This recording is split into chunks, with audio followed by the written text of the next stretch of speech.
There are very few things in life that give me more joy than something accidentally lining up so well, like our song ending right on the countdown. Welcome to another episode of Best of Five. My name is Elon. I'm joined here with Steve Ace King Offsuit Jurek. Steve, first of all, how are you doing? How's it going? It's going great. I am in a fantastic mood right now. Mm-hmm. Me And too. I made that sound sarcastic. I'm not sarcastic. Mm-hmm. One of the few times that I am actually not sarcastic when I say that. So on a scale from 1 to 10, it's going well. It's going well. Hell yeah. I'm actually. It's well enough that I can actually give it a number. Ooh, what's the number? 8.3. Ooh, that's pretty high up, Steve. That's pretty high That's up. up there. All right, tonight on the show, we have an interview with the man, the myth, the legend, the combo breaker maker. That was good enough, I guess. We have Rick TheHadou in our very fancy green room. We gave him Perrier. He wasn't too much of an Evian fan, so we got him Perrier. He's very happy in the air conditioning. We're gonna talk about Capcom Pro Tour Finals. We're gonna talk about that dang countdown clock. I played KOF all day today, and then we're gonna talk about that last topic that you can see on the screen. But for now, we're moving on for now because that's a ride. That is a ride. We'll get to it when we get to it, and I hope it's very far away. But for now, let's just stop with the shenanigans. Let's stop faffing about. We have Combo Breaker here, Rick here, and we're gonna talk to him. Rick, how you doing over there? I am doing great, minus the fact I'm coming to you from the technological marvel that is my cell phone. My router decided to die. So first of all, my biggest question to you is, how much do you hate me? It's a two-parter, actually. How much do you hate me? And no, seriously, how much do you hate me? 24 games. I know, it seems like Combo Breaker goes bigger and bigger every time. What made you decide, okay, 24 is the number we're going to do this time? There's 24 hours in a day. It seemed like a sound reason to stop. Can you even name all of the games from memory? No, because I'll conflate them with prior years. I've tried to do that twice already this week. I'm not dumb enough to try a third time. All right. We've actually got the list. Yeah, we do. There you go. If anyone hasn't seen it. You've got your standard games, your Tekkens, your Street Fighters, your King of Fighters. Skullgirls, of course, is a game whose history is quite historically entwined with the history of Combo Breaker. But then you've got some surprises on there too. Bloody Roar and TMNT Cross Justice League Turbo. What brought those two games into the fold? So we had TMTXJL in the Look Alive program last year. It looked dope. There are community members actively making it, and it has turtles in it. So those are three pretty easy wins for me. And Bloody Roar is there because when's the last time you saw Bloody Roar on a large screen? If you ever saw Bloody Roar on a large screen? I have not. I've seen a lot of things on big screens. Never Bloody Roar. That was a good enough reason for me this year. So I want to ask. So we've been on a hell of a journey since what was it? It was like March of 2020, where we've hit the hellish lows of the cancellation in 2020. We've hit some crazy, opportunistic highs in 2021, and now things just keep going up and up from here. How, trying to formulate this question in a way that makes sense. How are you dealing with the ridiculous roller coasters that has been things out of our control since March of 2 years ago? The magical technology of the cell phone. That's about all I got going for me today. Yeah, but is this like is having the combo breaker registrations going up this year like a cathartic moment after experiencing everything that we've experienced in the last 2 years? It's it's relieving, which is nice. It is terrifying, which is less nice. And more importantly than both of those, I am so sorry. What is happening? Go on. this is a this is how my day has gone since I got up, so it actually just kind of makes sense. Uh, I am so sorry. More importantly than either of those things, though, it's kind of inspiring to see the response. We saw a great response last year with a couple of events. We saw a solid response for Frosties to start the year off, and knowing that the community is kind of hungry just to play games is great. But also the scale at which the initial response is coming in tells me that the community is larger than it was when we canceled in 2020. And that is the most interesting thing to me because it means we can maybe get to a point where we're doing more than we were able to do in the past. And I'm a big proponent of trying to do more all the time. So that part's cool. Now, speaking of doing more and the response, Curly W, who is part of the Combo Breaker staff, put out a graph that just sort of blew my mind. It was the number of entrants for each year, and it peaked at 2020's pre-cancellation number, which was insane. And you look at that, basically a straight vertical line for 2022 after the first day, where it's almost beyond the entire registration period for 2020. Did you expect a response this big, this ravenous? No. So the only saving grace I have for my not expecting a response this large is that's a year to date graph, not total attendance. Mm-hmm. So although it is still stupefying, it's not quite, oh wow, we sold out all of 2020's potential attendance in 32 hours, which would have actually been slightly sad in a lot of ways because then what do I do for the next couple of months? So I have a question. So I wanna go back to last year in Look Alive. There's something that I'm always so curious about because you do things that make a lot of sense in a world where sometimes a lot of people do things that don't make a lot of sense. So I think we know the reason, but I would love to hear it in your own words. With Look Alive, you could have just run a combo breaker online and people would have been happy because that's what we could have had at the time. But instead, the direction that you went with it is you decided to showcase most of like as many communities as you possibly could. And on top of that, instead of even focusing on the competitive aspect of it, you even focused on like the content, on people in the community who don't necessarily play, who do some work on the side to have everybody else have the ability to enjoy it. So why? We know the answer. I just want to hear it from your own words. Why do an entire community showcase in that aspect, including content and including figureheads and all that other stuff, instead of just doing a tournament? I've said for many, many years that Combo Breaker doesn't run online tournaments. And I like being able to follow through on the things that I say for the most part. Beyond that, though, for the entirety of the early pandemic, there were so many people that were putting in their time and their energy to create either competitions or entertaining moments or just things that would bring the community together. And Combo Breaker wasn't. It was very busy with other stuff and honestly a little depressed that we weren't doing a live event.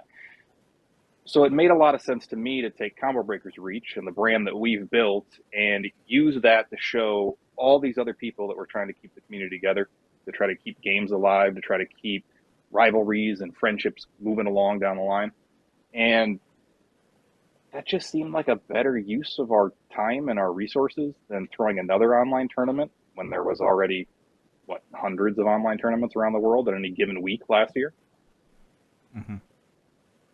That makes a lot of sense. And I really do have to commend you because I think Look Alive was like one of those like shining moments of 2021 for myself personally, as far as like the FGC is concerned, because, you know, not having the ability to go to tournaments or not seeing as many tournaments in person, seeing that kind of a celebration, I think, was something that everybody needed. So, was that what you were hoping to get? Like, what was like the number one goal? Was like, look alive. I want this to happen.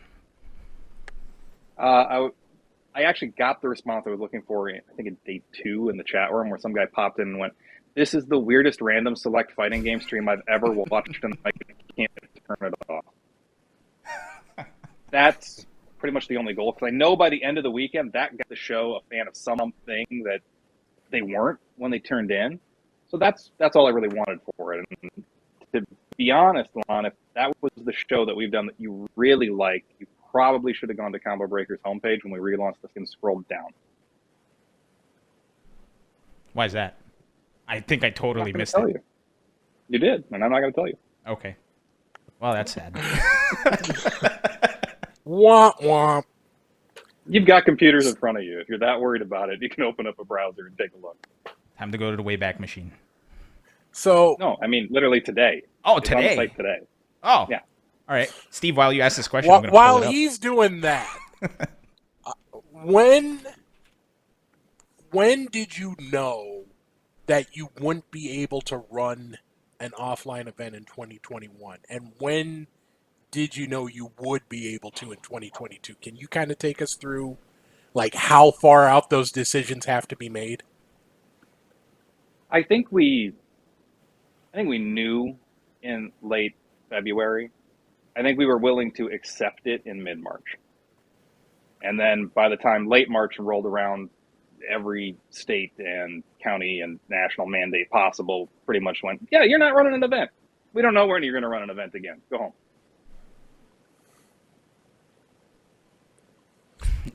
What about 2022? When did you feel like, okay, this is something we can actually pull off and we feel comfortable enough to actually put it out into the world?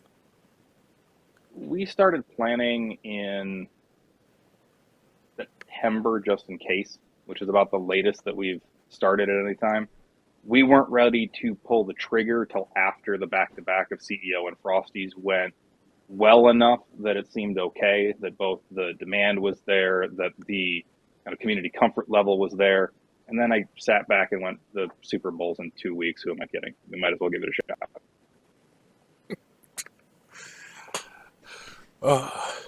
Now, sorry, Steve. Now I looked at the website and it says there's a Look Alive round 2 coming up, and it says coming soon. I appreciate that. Can I ask questions about it, or is it coming soon? You can ask any question you want to ask.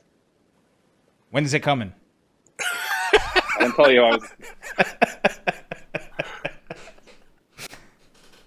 Yeah, I don't think I'm going to answer that one. Okay, fair enough. You're a detective. You should be able to figure that out.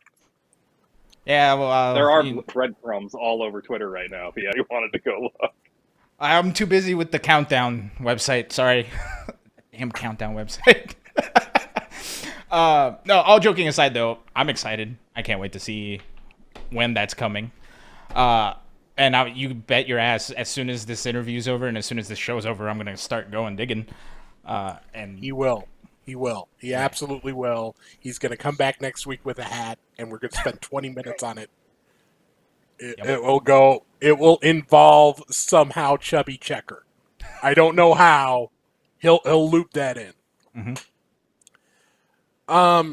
So this is a new venue for new in terms of person we're actually going to be there, because I remember 2020 was supposed to be here. Am I right, in Schaumburg? Yep. So it's the same venue we had booked in 2020. We booked it again this time because it's a really, really nice venue. But also, I have enough of a loyalty streak that venue helped us out of a bind in 2020 when we were panicking, trying to figure out where we were going to go when we found out Pheasant Run shut down from a newspaper article instead of our representative. So I kind of thought that goodwill needed to be paid forward. And they weren't booked Memorial Day weekend this year. So we're giving it a shot again. I think the biggest question that everyone has in terms of attendees is, what's the spot to eat around there? What's the post 0-2 sulking spot? So in venue, there's a public house. The food is adequate. In terms of where do you actually want to go, there are grocers within 15 minutes, so you can just go and stock for the entire weekend and eat in your hotel room. Or there is a variety of nearby actual restaurants. So there's a steakhouse and Kuma's Corner and a couple sushi joints and just actual food. In terms of what can you eat that's horrible for you and might put up a welcome gamers sign, there is a nearby Arby's. Oh, Which is official topical sponsor this of week. yeah. Sponsor of Arby's Meaty Mix-Ups. No, is it Meaty Mix-Ups or Meaty Moments? I think it's Meaty I don't Moments. care. Either one is the best sponsor CPT has ever had. Oh. Like, I'm sorry, Matt Katz, but damn. Markman just has a single tear rolling down his cheek. Yeah, it's made of Arby's Okay. sauce. It was a good run. Now, I have to ask, because I haven't had this experience yet, but I've seen and heard from everyone else about this experience, but I see on the website that the Popcorn Baron will be there.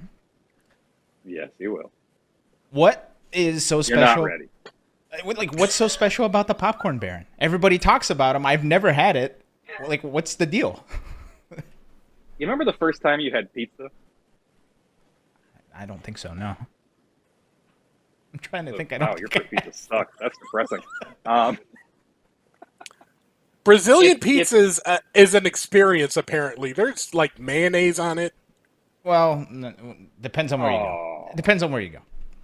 But So the with answer to that question, Alon, the actual answer is popcorn is something you've eaten a ton of over the years, so you're accustomed to what it's expected to be, and the mad science that Baron has put together is just popcorn's like things that you haven't had popcorn taste like before.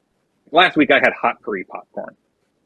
I don't even know where I would find hot curry popcorn other than Baron's absurd number of flavors. And it tasted like hot curry and still tasted like popcorn at the same time. And it's just great and strange and unexpectedly joyful. And after you wait like 2 hours in line trying to buy it because thousands of other people want the exact same thing at the exact same time, you also have the I waited too long for this boom. And then it's impossible to really dislike it.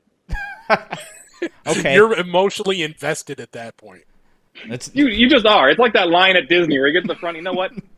Damn, Harry Potter really wasn't that cool, but this took so long. all right. My Sunday will be dedicated to trying to get Popcorn Baron. Then, you've heard it here first. See me in so line. this- Warning: if you opt for the hot flavors, he's not playing around. Okay, good. I'm a pepperhead, so I can't wait. I'm excited. Oh, good. Besides Popcorn Baron, what else outside of tournaments can people expect to see at Combo Breaker this year? So we have a proper arcade this time. We've had arcade machines at Evo in the past. Sorry, at Combo Breaker in the past. We have actual arcade for the first time. So a variety of historical cabs, a variety of fighting game cabs.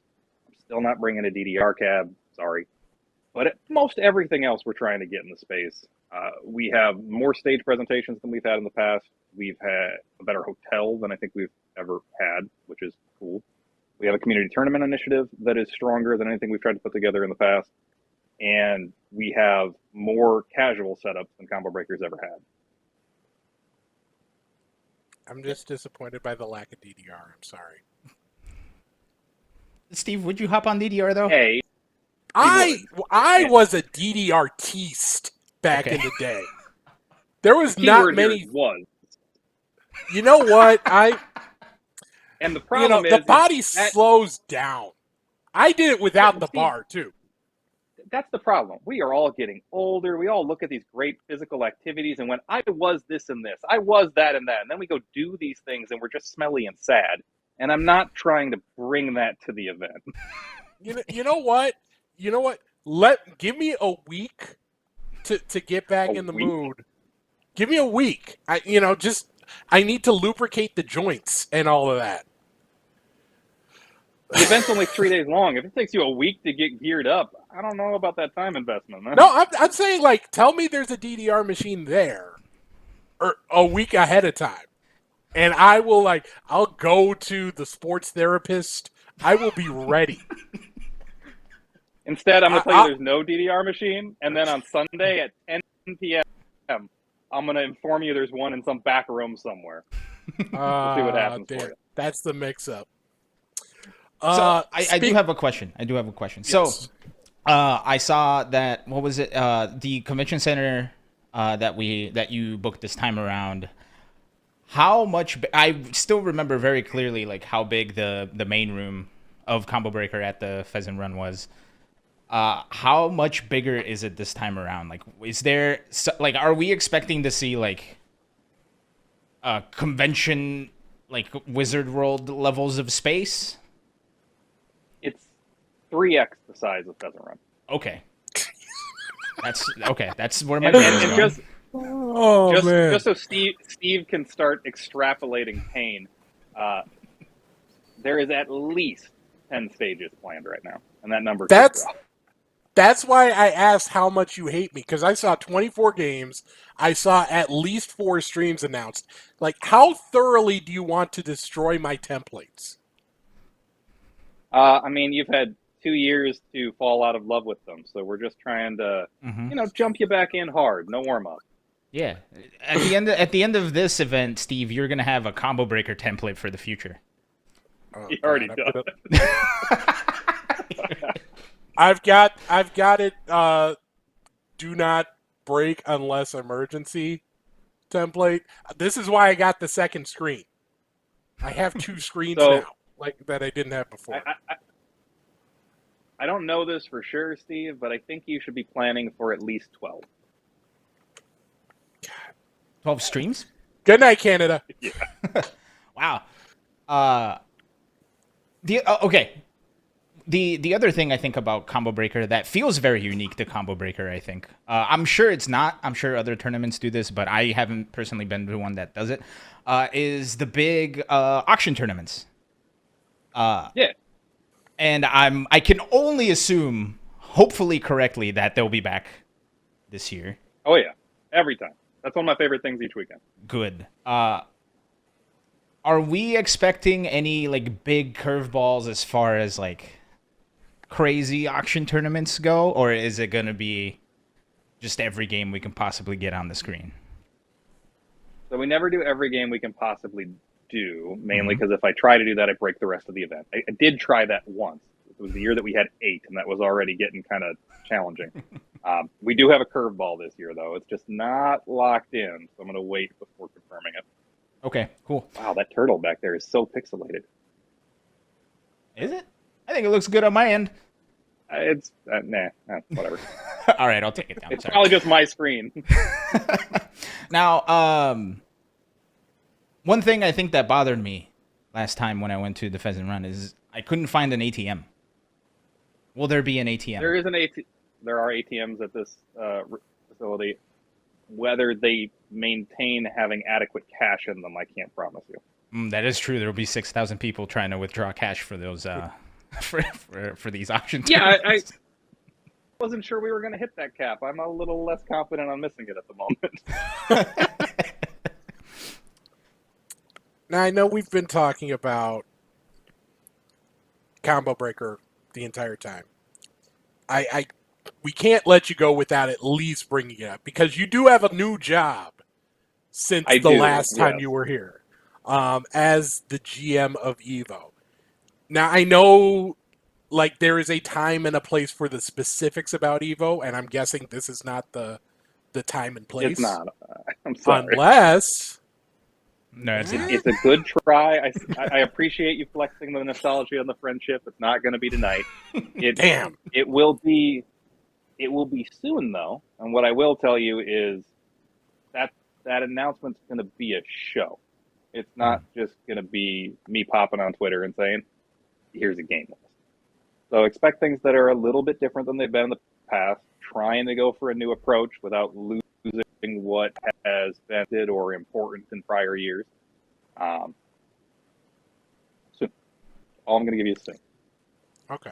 Good. And that kind of leads into the question I was going to ask. Is there sort of an ethos or a mission or a goal you have that maybe you're bringing from Combo Breaker to Evo, either in a big way or a small way? Water? Water. That's a good goal. I mean, I'm going to make in a quote general, graphic I of that. mean, jokes aside, we have spent a lot of time at CB trying to craft an event that's about playing games. So I think if you're going to travel across the planet because you're a fan of playing games, that should be an expected activity wherever you arrive. I'm very committed to bringing that to Evo. The new ownership at Evo has been very receptive to that. So that is definitely something I think everybody can expect from Evo moving forward. Good. Definitely looking forward to that. I do have one final question. With I'm just curious about the on the logistics side because Combo Breaker is one of the few tournaments where the venue essentially is 24/7. You can go in Yes. there at I will probably, Oh, go ahead. Sorry. I'm going to ramble on that one. Continue. Oh, no. So, yeah, it's one of the few tournaments that I've been to that you can wake up at 3 a.m. in like a puddle of sweat after like having a nightmare about going 0-2, and then you can just go play it out. Uh, I feel like that's an experience that uh, well, not the waking up in a puddle of sweat, but being able to go play whenever you want is something that's so Yeah. special. Specifically, I think not too like I think it was like a week or two ago that we talked about traveling, like the worth of traveling to an event, and going 0-2 in a tournament and all that other stuff, and having the ability to have a 24/7 venue. I think is something that's super important. Is that like a big challenge to put together? And I ask just because I know sometimes there are venues that get weird when you ask to have 24/7 access to a room. If I could go back in time and not be so stubborn about a variety of things, we probably wouldn't have done a 24-hour venue. I'm not confident that I would willingly do a full 4-hour venue anywhere ever again. Mm-hmm. With that said, 24-hour rooms have become more common. You can find that at Frosty's, you can find that at CEO. I think that approach to the same idea is honestly better. I'm just used to CB being okay, the whole venue is 24 hours. And since we've had now over 5 years worth of precedent on that and the 7 years worth of time we've been a brand, again, there's that loyalty streak thing I brought up earlier where this is what we do. We're going to keep doing it until it breaks. It hasn't broke yet. Mm-hmm. No, I agree, and honestly, I think that's. I traveled to Combo Breaker 2016, and I think that was the thing that caught me by surprise the most. Was I hadn't been to a venue where you could go 24/7 to play, and I gotta tell you, man, I met a lot of really cool people and people that I still keep in touch to this day because of stuff like that. So Nice. I know I appreciate it. I'm sure I'm not the only one that appreciates it, or else you wouldn't keep doing it. So I guess what I'm saying is thanks. Thanks for enjoying it because that one is a headache to keep around. Yeah, I'm sure. I'm sure. No, it's become an important thing now, and it sucks that it's a headache. But know that at least from my perspective, and I'm sure I'm not the only one that shares it. It's good. Most of the important things are headaches. That's part of why True. they're headaches. Absolutely true. Well, we've gone over 5 minutes, Rick. Sorry for keeping you too long. Last thing here, if there is somebody who either cannot make it to Combo Breaker, wants to support it in another way other than attending the event, what's the best way for them to do that? So the most direct way is we have a supporter package that's up on Smash DG this year again. That will get you access to the program guide, a special badge, a commemorative lanyard, some of the just kind of token products that the event has put together. We'll ship that out to you, and at the same time, you'll have given us some money that we can spend on the streams and the attendee experience. And I look at that as a hopeful win-win for both of us. Awesome. And last but not least, what's What are you hoping to see at Combo Breaker this year? The largest Bloody Roar tournament in the franchise Hell history. yeah. Somehow I think that's going to happen. Just a guess. We have a full bracket already from traditional standards, Steve. If we were throwing this back at Games and Go in the day, this is already larger than some of those tourneys were. I know I'm gonna go you've sign already up. got you've already got I think the last update was 600 for Guilty Gear. Which is So just I don't talk frightening. about numbers before Reg is closed. You can Okay. continue following Curly for whatever hints she wants to give you, but yeah, there's a couple of Guilty Gear players in the bracket. One or two. Just a handful. I cannot wait. It feels like May is like a lifetime away, even though like a day feels like it's a lifetime away in this new era that we live in. So we're 99 days from the event. It does not feel that far away to me. Dang, 99 days? That's crazy. Now, when you put it in the number like under 100, now it feels closer. Yeah, you can't even start at 100 beers on the wall. You're already skipping around. Yeah. Well, hopefully we'll be skipping our way to May, and we'll see you at Combo Breaker. Rick, any last words before we part? Play more fighting games. Play one you haven't played before this week. Okay, I'm gonna do it. Steve, are you gonna do it? Well, I couldn't play KOF today because I wasn't feeling all that great this morning, so I'm going to. Okay, it's a promise. Rick, Hell yeah. Rick, thank you so much for taking the time to be here, especially the week that you announce the registration's open. I'm sure like things must be a whirlwind, so know that we really do appreciate you giving up some time to hang out with us and share some insights into the Combo Breaker world behind the curtain. We'll do this again, probably with working internet next time, I hope. And have a good night, y'all. You're welcome back whenever you want. Just show up. Just show up. We'll have you. It's like the Money in the Bank thing, just like that's Rick's music. Technically, we have music now. CB had a custom theme this year. I can do that. Oh man, that's right. You know what? I heard it and I was like, wait, did he just say? Did this man just say no coast, no kings? Is this like? And then I realized it was like, oh, custom music. That's cool. So hey, thanks for keeping pushing the boundaries and giving people more work, man. That's as an ex-musician, know that that's appreciated as well.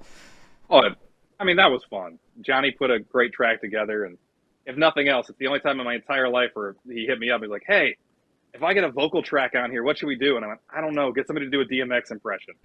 And we got halfway there, and it's great. Awesome. Thanks again, Rick.